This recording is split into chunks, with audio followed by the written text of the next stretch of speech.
Hi, I'm Vince Mickens, and welcome to this very special Legacy Spotlight edition of all things aviation and aerospace. As you all know, my primary objective with this show is to inspire and inform the next generation of aspiring young aviation professionals. To accomplish that, I interview seasoned aviation professionals, many of whom are aviation icons. Additionally, some of my shows are mentoring style panel discussions with students as well as recent graduates who are in the early stages of their aviation and aerospace careers. It is not every day that you get to spend one-on-one quality time with an iconic aviation legend, as well as being able to call that legend a friend.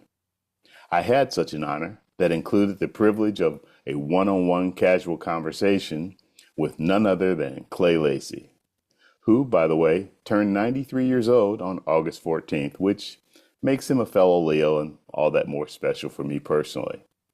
Now, for some of you, particularly those outside of aviation who may not be familiar with Clay Lacy, you've probably seen some of his piloting skills in a number of movies with amazing aerial cinematography, like Top Gun, The Right Stuff, Cliffhanger, and Armageddon. That's just to name a few. The full list is very long and very distinguished. He's also set speed records, 29 of them in fact, in a variety of aircraft. He's competed in air races. He flew the first Learjet to Van Nuys Airport way back in the day, which became the precursor to his founding of his iconic business aviation enterprise, Clay Lacy Aviation. Clay began flying when he was only 12 years old, and by the tender age of 19, he had accumulated enough flying time and experience to be hired by, United Airlines as their co-pilot for their DC-3s. Clay also flew for the California Air National Guard, and I could go on and on forever and ever about his historic accomplishments. And by the way, Clay Lacy has accumulated over 50,000 flying hours. It's a lifetime of flying and then some.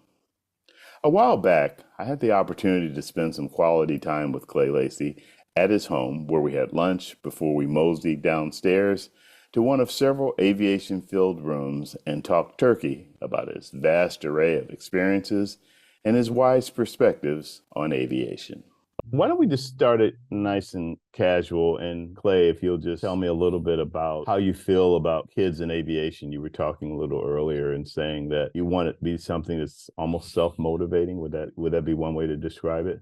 Well, I personally think aviation is so good to me, and it's so interesting that I like to see young people get involved in it. So I like to give them opportunity to know a little bit about it if I can, get them interested, because I think it's been a great life. And there's so many fun things you can do in aviation, fun things and worthwhile things. People you meet are great. I don't think there's any better people anywhere than the people in aviation. I would have to agree with that 1,000%. Meet some pretty neat people, fellow aviators, and even people that are maybe not affiliated with aviation, but you meet them and it's just it's a great thing. Right. Yeah. So, one of the things that, we talk about in terms of inspiring the next generation, so to speak, you started way back in the early days when things that we would consider more of a classic now were high tech back then. World War II was happening when I was growing up, and that's when advancement really was taking place during World War II. By the time I really got into it, it was near the end of the war. Most of the advancement in aviation had already happened by the end of World War II. I see you brighten up when you're talking about that. Was that exciting for you back then with all of the advancement and things that were going on? Oh, yes. Yeah, I thought, I don't know, I think aviation, from the time I was real young, it always seemed like the highlight of life. And but I got interested in aviation when I was 5 years old. Continental Airlines used to fly Lockheed 10s and 12s into Wichita from Denver. And when I was about 5 years old, they'd fly over the same time every day, once a day at least, going and coming. So a couple of times you'd like it. And I'd like to go out and look up and just think how great it was to be involved with something that was new, and so I was really into it. I started trying to build model airplanes. 5 years old wasn't too good. I had a neighbor move in that was about 5 years older than me. And he could build them, and he really helped me get onto it. So you were building models when you were a little kid. Oh yeah, and that was your first way of kind of pursuing it. How did you figure out the next steps, what you were going to do to actually become a pilot? Well, I think that, airplanes interested me from the very beginning. I took my first airplane ride when I was 8 years old. You went up when you were 8. And what kind of an airplane? Stay-wing Beechcraft, an early stay-wing Beechcraft. Okay. Well, that was a big aircraft back then for you. Oh, yeah, it was great. Yeah. And it was at Wichita Municipal Airport. There was a guy there. I didn't ever know the guy well or anything, but I remember his name, Dan Peterson. And he put me in a co-pilot seat, and it was only about a 20-minute flight, 15, 20 minutes. Could you see over the dash? Yeah, he gave me pills, things. I can see out. I can see pretty good. I remember flying over town, see my house, and gosh, you must have been really excited. Yeah, I thought this was great. I thought it was really something to see the world from above. When I was 12 years old, it was about 1944. And a guy started buying surplus airplanes. They were selling them surplus in 1944. There's the things that they couldn't see they're going to be used for long. Cubs and Taylor Crafts and Stinsons and smaller airplanes. Smaller ones, yeah. And this guy was bringing them into the golf course. And I was in the build model airplanes and knew quite a bit about it. So after going over there, I don't know for how long, maybe a few weeks or something. And he said one day, I've been thinking about something. He said, the war is going to go over here one of these days. He said, they're going to have training after the war. I don't remember if he called it VA flight training or what, but you'll be training. He said, I want to get an airport, put in an airport before then, and get into that business. So he was kind of a visionary. Oh, yeah.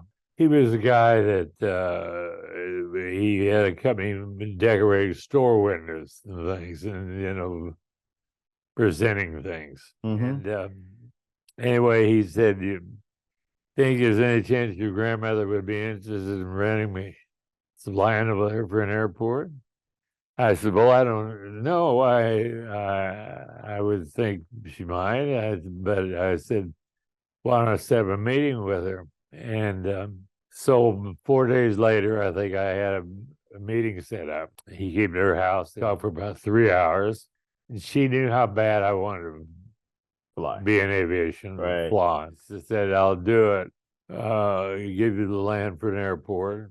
He said, I'd like Clay to have an opportunity to be around an airport. He loves airplanes. And so anybody that was their first meeting with her meeting with Orville Sanders is his name. Nice guy. So they started working on it in principle. She did. She was a very, very good business person. But your grandmother was very good. Yeah, very good. And in 3 weeks, first airplane came in, and they got the wheat summertime. They got the wheat down June, I think. What kind of plane? Oh, I don't remember the first plane. Eroticas or L3 Eroticas or J3 Cubs or L5s. It sounds like she was very supportive of your wanting to pursue aviation. Oh, yeah. She was very, let's say, progressive her whole life. She'd never been around aviation. And but she was one of the early drivers, woman drivers in California. In the 1920s, drove a car from Wichita to Colorado Springs and drove up to the top of Pikes Peak.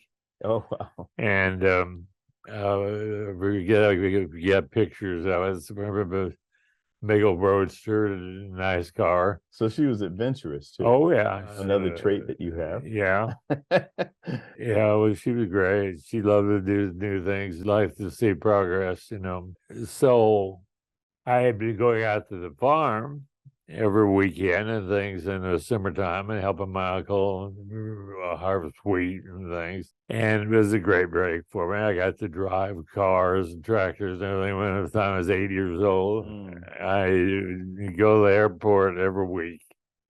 Yeah. And on weekends, and in the summertime, I just spent my time out there. And Orville would come and pick me up in the mornings in the summertime, pick me up in the morning, take me out of the airport. And he would let me do all kinds of things. He realized I knew a lot about airplanes and things. And so I got to experience in a hurry.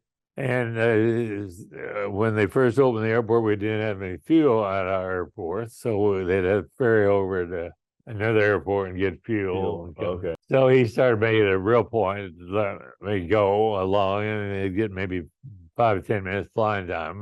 From when you were ferrying fuel. Yeah, and so I got to fly right away, So when I was 13, the summer I was 13, I was taxiing airplanes the whole time, and Orville knew how much he could see how much he knew about it. One evening he said, I'll go to town and get everybody left. Nobody else at the airport. He said, I'll go to town and get us some hamburgers. He said, while I'm gone, he said, why don't you take Veronica or someone taxi around? And he said, run up and down the runway and do what you want to do. Wow. So he practically told me I could go fly if I wanted to do this. Right. Which I did. I taxied out there. And you thought he was gone. I taxied down back once and then turned around and took off and flew around about 15 minutes. Didn't get more than 2 miles away, probably. Right. Real nearby. I did that probably 6 or 7 times. He gave me the opportunity in the summer of 1945. The chief flight instructor called me and he said, hey, he says, I know you've been flying. He says, Orville doesn't care, but he said, you're going to get yourself in trouble, get us all in trouble. He said, when's your birthday? I said, August 14th. It was only 2 weeks away. He opened his drawer and pulled out a paper certificate to take him a medical certificate for the FAA. On the same form, you could make out for getting a student permit. He said, take this, you put your age in as you're 16. And I never thought about doing that. I never thought about lying about my age. Anything to fly, right? So I did it the next week, the next few days, and by the time I was my birthday, I had a student permit or the form. Said it was 16, which you had to be 16 to get a student permit. Pilot, right? And so I just started flying. I mean, he had an instructor sign me off, and the guy gave me I could do everything, and I just started flying. Orville let me fly anything. So you knew every aspect of an airplane, Oh yeah, from going all the way back from making models. Oh yeah. I understood airplanes. I just really understood it. Would quickly feel comfortable, take off somewhere 200 miles away, and by the time I was getting close to Wichita, I felt good about it. No problem landing. I just never had any problem. Would you say that Orville and the chief pilot were two guys that were mentors for you? Well, Orville was a mentor, but he was not a real professional pilot, good pilot. So but he was the most important person in my life when I was a kid. He gave me the opportunity to do things. Yeah, exactly. I mean, he would just, like I said, he'd give me the opportunity to do anything. Seems like he guided you to do things. Oh yeah, we had several good pilots around it. We had quite a few instructors. Okay. When did you decide to go the military route? Well, that was later after I came with United. When I started with United 19, chief mechanic at the airport, he had an ad out of traded plane. So I was lucky to get to fly the first flight the president of United flew on a Convair. on his Convair. We got to be the co-pilot on it. As your introduction to business flying. Yeah, it was a great flight. I flew with him a few days and came back. And so my career at United just started out great, and it was good. I flew for 2 years. The draft board was on me after me, but the guy in Wichita that ran the draft board, he was giving me deferments, put my name on. One day I went back to Wichita, went to see him, and he said, "Hey, we got to do something." I said, "I can't keep giving you deferments." And he said, "Can't United do something, you know?" And I said, "Well, I don't know.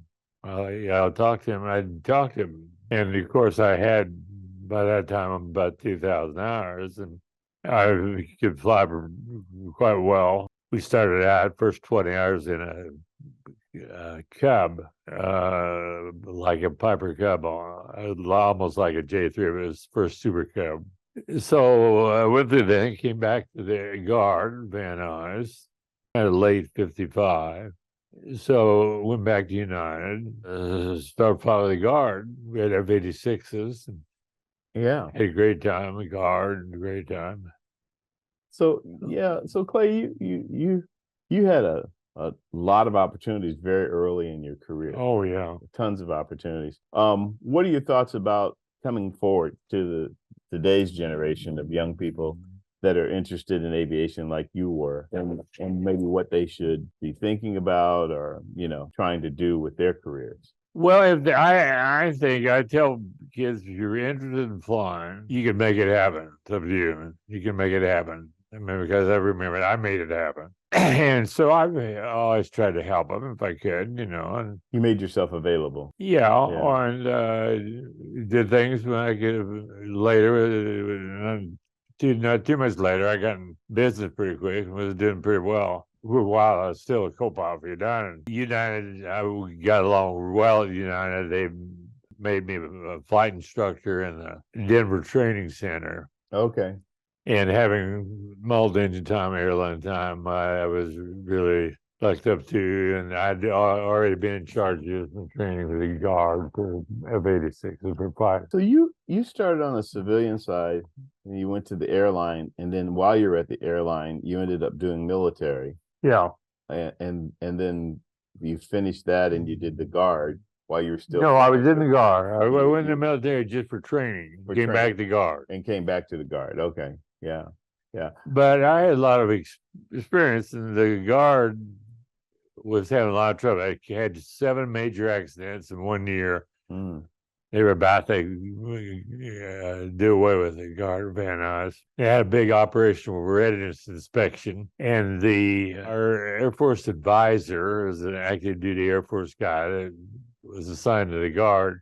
He picked me to do the instrument flying for the check. He said, "I've been doing this for 4 years or something." He said, "I've never flown with anybody like Lacy." He said, "Knows more about instrument flying than I do, And he said, "If any of you have a chance to fly with him or anything," he said, "you should do it," because they had, our problem was basically instrument flying. That's how most of the accidents had happened. Gotcha. So anyway, after that meeting, General Shoup, Clarence Shoup, who was vice president of Hughes, in charge of aviation and other things at Hughes, he'd been advised the base commander at Edwards Air Force Base, and Hughes hired him. He called me over, he and Colonel Campbell, who later became a general, and say, "Hey, we want to put you in charge of training." I said, "Well, gee, I don't know. It's right." Well, they said, "Consider this, we want to do it." So I became in charge of instrument training.